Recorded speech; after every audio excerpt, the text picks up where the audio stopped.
Welcome, ladies and gentlemen, to our lesson on transcription and mRNA processing. This is our first of two lessons that are going to cover protein synthesis, and I hope you do not feel like Chris Pratt on this meme, and I hope you are not too afraid to ask if you have questions about what some of these molecules do. So, this is what's known as the central dogma of genetics. It is basically the idea that information flows from DNA to RNA to protein. So, there's a sequence of nucleotides in DNA. That sequence then causes is used to create the sequence of bases in an mRNA, specifically in an mRNA.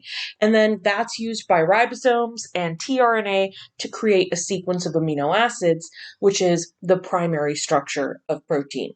So remember, we have multiple levels of protein structure, and the primary structure is basically the sequence of amino acids.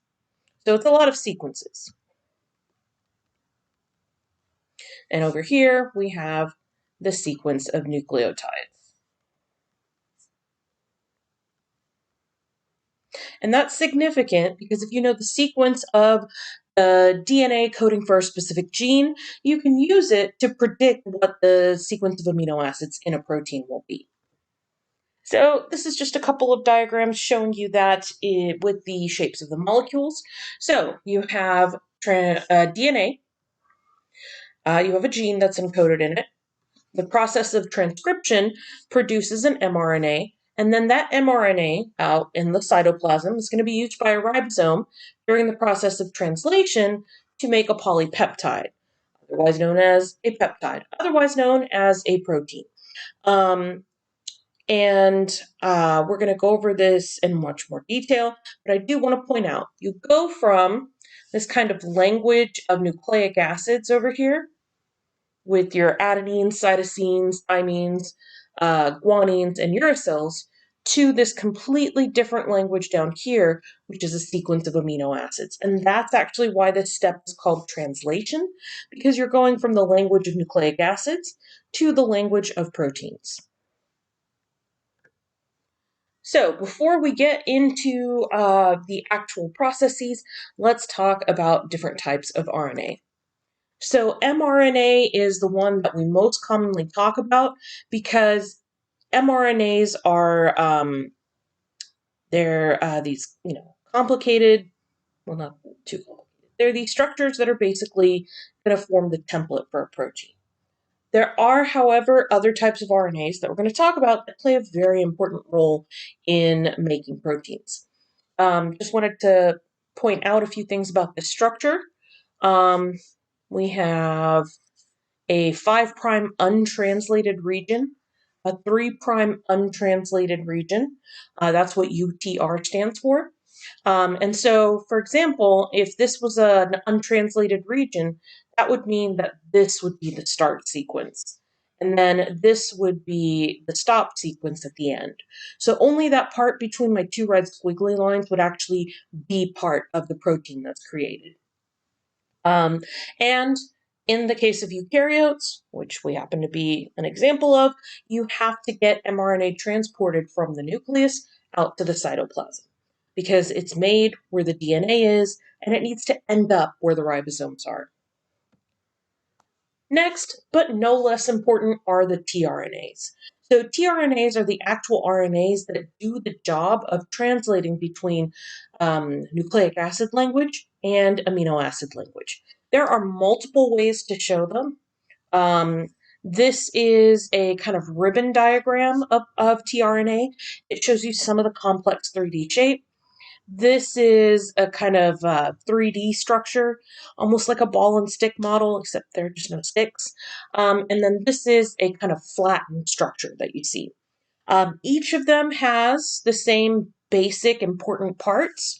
Up here is where you have an amino acid attached, and the identity of the amino acid depends entirely on which anticodon you have. And we'll talk about that more when we talk about translation. But you see the same thing up here. You see what's called an anticodon, and depending on that anticodon sequence, you're going to have a particular amino acid attached at the other end. This is used inside of a ribosome to basically take the sequence of mRNAs, which you have here, and turn it into a sequence of peptides. So, tRNAs are essential in the process of translation. We'll talk more about them next lesson.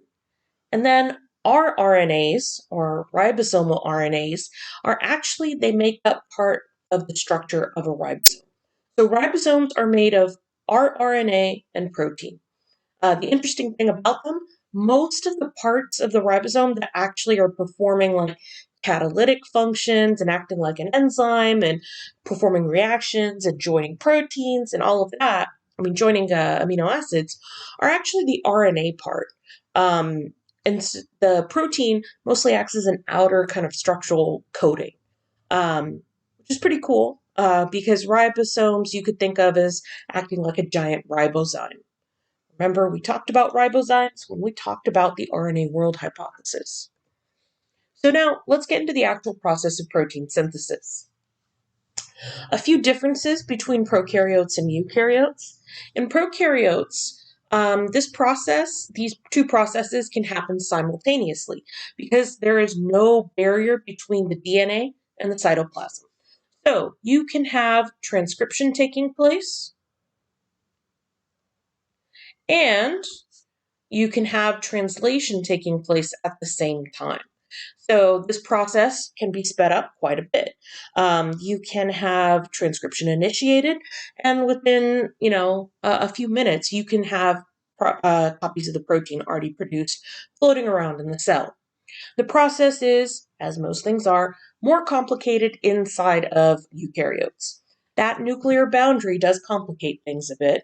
You do have to transport the mRNA from the nucleus out into the cytoplasm, which means that transcription takes place entirely within the nucleus, and translation takes place entirely within the cytoplasm. And this is going to give eukaryotic cells freedom to do a few things to the mRNAs before it's used to produce a protein. So, for example, here is some of the extra complication that you see in the process of transcription and translation in eukaryotes. We're going to talk about a lot of these stages. In fact, we're going to talk about most of the stuff on this diagram. We just may not use this particular diagram again. So now let's be specifically talking about transcription. Transcription involves the use of RNA polymerases. And we've seen DNA polymerases, but I wanted to take a moment to talk about the word polymerase. The ACE part, you should know, means enzyme. A polymer is multiple monomers put together.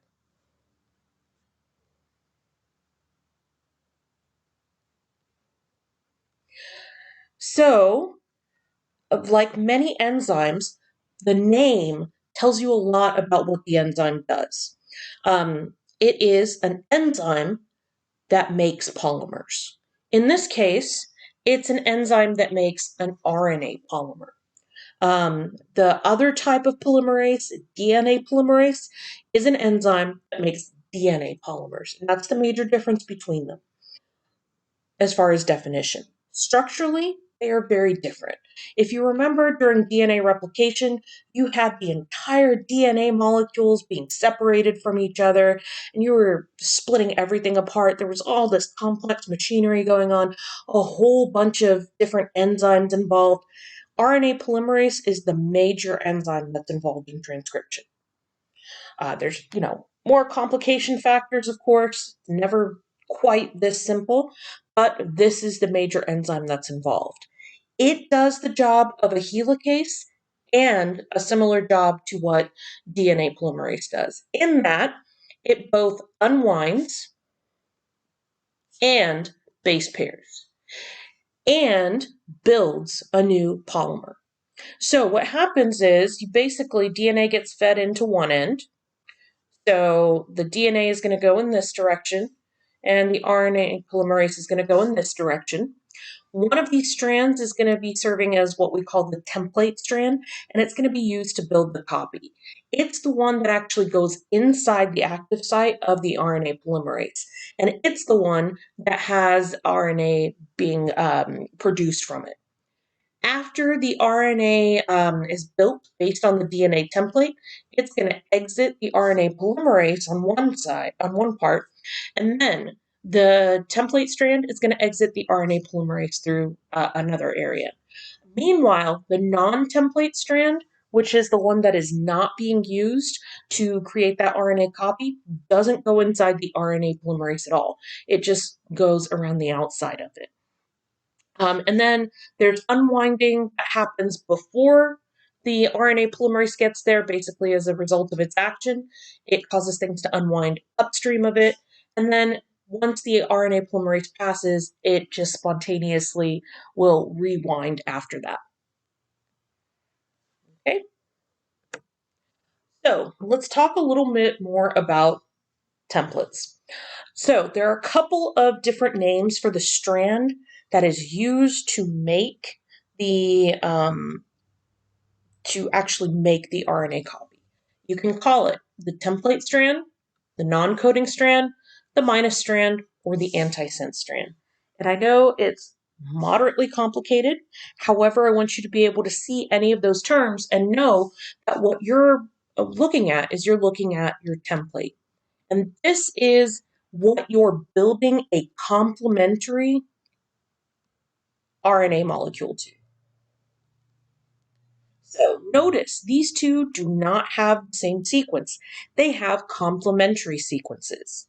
However, if you compare the transcript, which is the mRNA that's produced, and the sense strand, which is the strand that you're not making a copy of, you'll notice that their sequences are identical, except everywhere that there was a thymine in DNA, it's replaced by a uracil.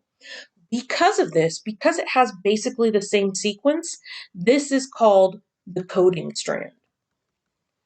Because it's basically got the same code as the RNA does.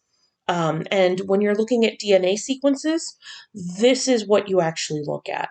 Now, it's the other strand that's used to build the RNA, but it's just serving as a template so that you can create an RNA copy of the coding strand, which is why it's called the sense strand, and the other one is called antisense.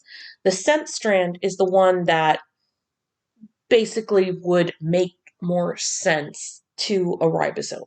Not that DNA can go through a ribosome, but it's got the same sequence.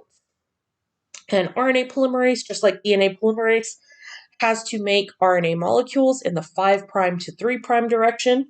So notice that it is reading from 3' to 5', but it's building from 5' to 3'. And 5', if you remember, has the phosphate.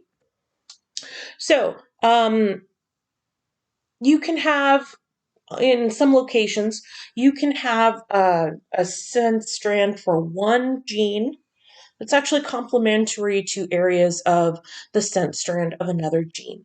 So you could theoretically kind of double your usage of your DNA, and that one strand could contain some, apologies, I don't know what it did. Sorry. One strand could contain, I used the wrong end of the pen. One strand could contain certain genes and contain the coding sequences for those genes, and the other strand could contain coding sequences for completely different genes. It really depends on the area, the section of the DNA that you're looking at. But, like I said, in eukaryotes, things are always more complicated. And so, here's where the major complications arise. In eukaryotes, you're not done with transcription once you make the mRNA. Instead, what you've produced is a pre-mRNA. You still have to do things to it before it is capable of being used as a guide for making proteins in translation. And my apologies, I accidentally changed the case on that. That's mRNA. All right, so there are three major steps that make up this RNA processing. All of this happens before the RNA can exit the nucleus. And we're going to talk about each of these steps in detail. So, this thing that you see right here is a mature, translatable mRNA sequence. That can be given to a ribosome, and with the right tRNAs, it can be used to build a protein. So let's talk about introns and exons.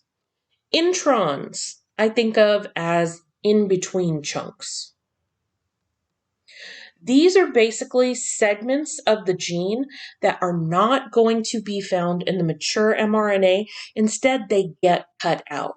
So you'll notice we've got all of these introns in the DNA sequence. They end up in the pre-mRNA.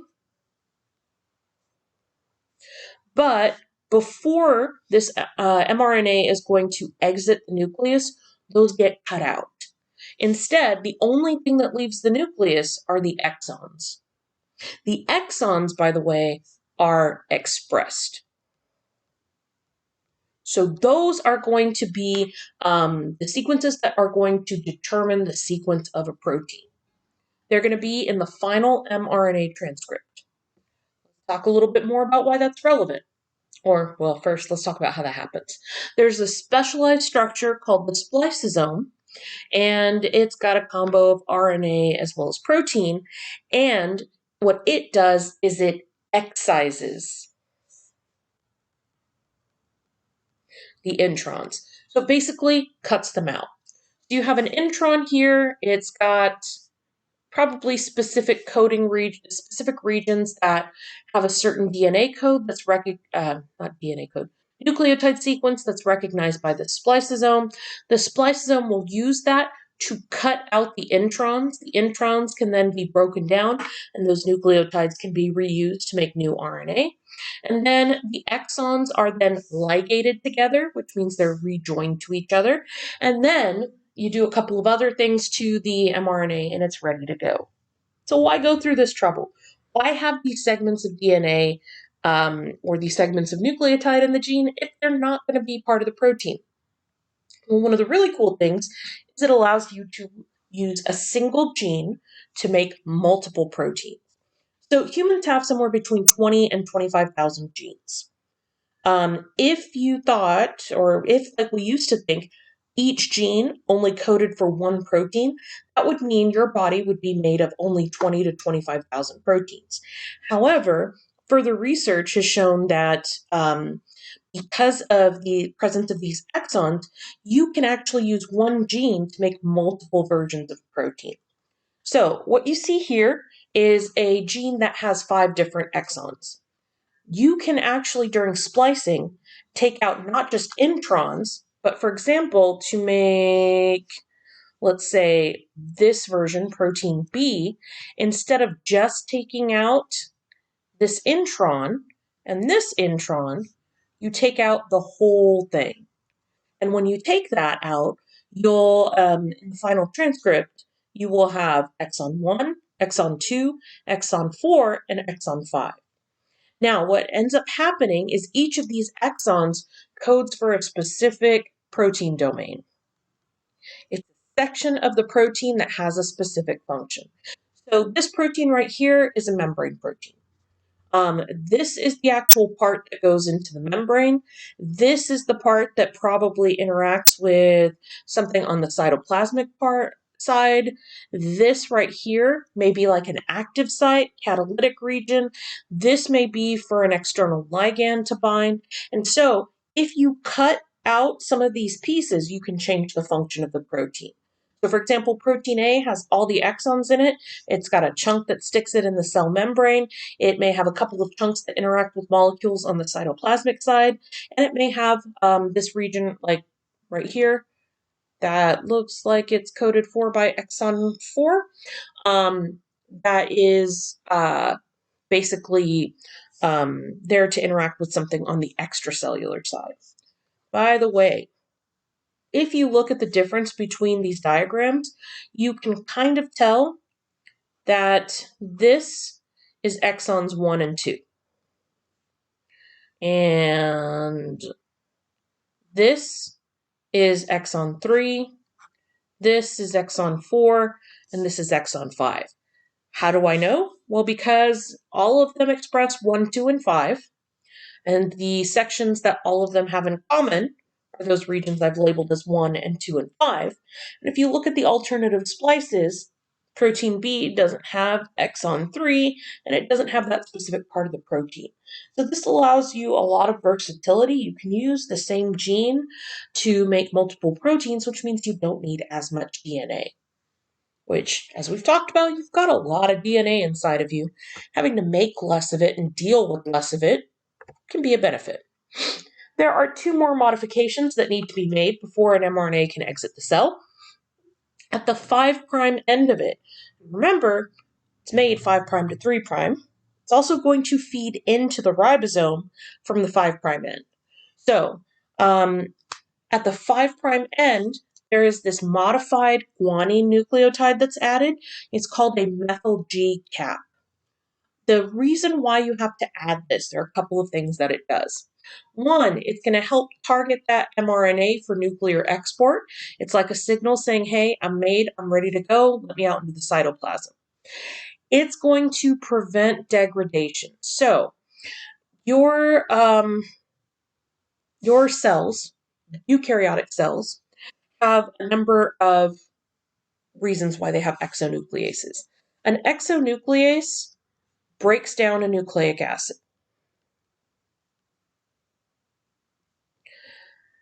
And you've got a bunch of them floating around in your cytoplasm.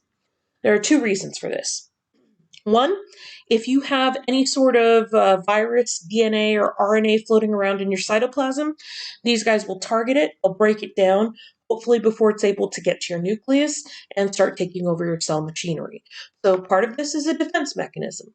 Another thing is you have these exonucleases, or just let's say nucleases in general, that are floating around in the cytoplasm, and they start eating away at the edges of the mRNA transcripts. They'll do this at a constant rate, so that after a certain period of time, that mRNA transcript is not going to be functional anymore. And this gives your cells temporal or time-based control of how long RNA transcripts are going to exist. This is essential because that way you can produce a protein, but you can produce it for a limited amount of time. You have the ability to terminate the production of that protein. And if you need more protein, all you have to do is just make more mRNA. And it's also useful for helping to make sure that you excise the first intron. So it's going to start that splicing process, or it helps start that. At the other end, at the 3' end, what you actually have is, I do not know why it keeps doing this. You have what almost looks like an signal at the end. It's what's called a poly-A tail. The A stands for adenines. You have anywhere from, a dozen to like 50 adenines that are added at the very end of any mRNA transcript before it leaves the nucleus. What does it do? Well, one, it has a lot of the same functions that a 5' cap does. Helps get this thing out of the nucleus. Helps with, making sure this thing gets translated, but it's the stability that's a really important factor. The tail gets shortened at a constant rate over time, and basically you'll have exonucleases that'll come and start peeling off these adenines at the end. Once they've peeled off all of the adenines, that RNA will no longer be translated. And so that RNA will be broken down and that gene will no longer be being expressed. If you want to keep an RNA around in the cytoplasm for longer, you add a longer poly-A tail. If you only want very short-term expression of a protein, you put on a short poly-A tail. So it's kind of like a timer. It's a countdown. Why do you do these modifications? Well, one of the big reasons is so that way you don't have it broken down, these transcripts, by these exonucleases. That's the really, really big reason. So you do have these enzymes that are eating off part of the poly A tail at a constant rate. Once that poly A tail is gone, that allows these exonucleases to come in and start eating it up. Also, you do have some mechanisms that will decap the RNA transcript. They'll take off that methyl G cap, and when they do that, that end can also be eaten by separate endonucleases. So then, now this RNA is broken down, and you've turned off protein signaling.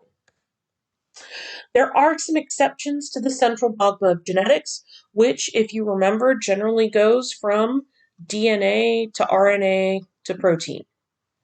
And like many exceptions in biology, I really did not write that well. My brain went straight to protein. And like a lot of exceptions to the rules, has to do with viruses. So there are entire classes of viruses that use RNA as their genetic material instead of DNA. And there's a subclass of those that are called retroviruses. Retroviruses use RNA as they use a single strand of RNA as their genetic material, but they also have a special enzyme that they inject into a cell when they inject their nucleic acid. This enzyme is called reverse transcriptase, and its job is just what the name says. It does the reverse of transcription. What it basically does is it makes a DNA copy of the RNA genome. And then that DNA can then go into the nucleus and become part of the host cell genome. An example of this, the big example of this that's probably like taught in all the immunology classes is human immunodeficiency virus or HIV. That's why in some cases, some of the drugs that can target HIV would most likely target reverse transcriptase because that's not an enzyme that we naturally have in our cells. All right, so that is all for transcription. Next up is translation.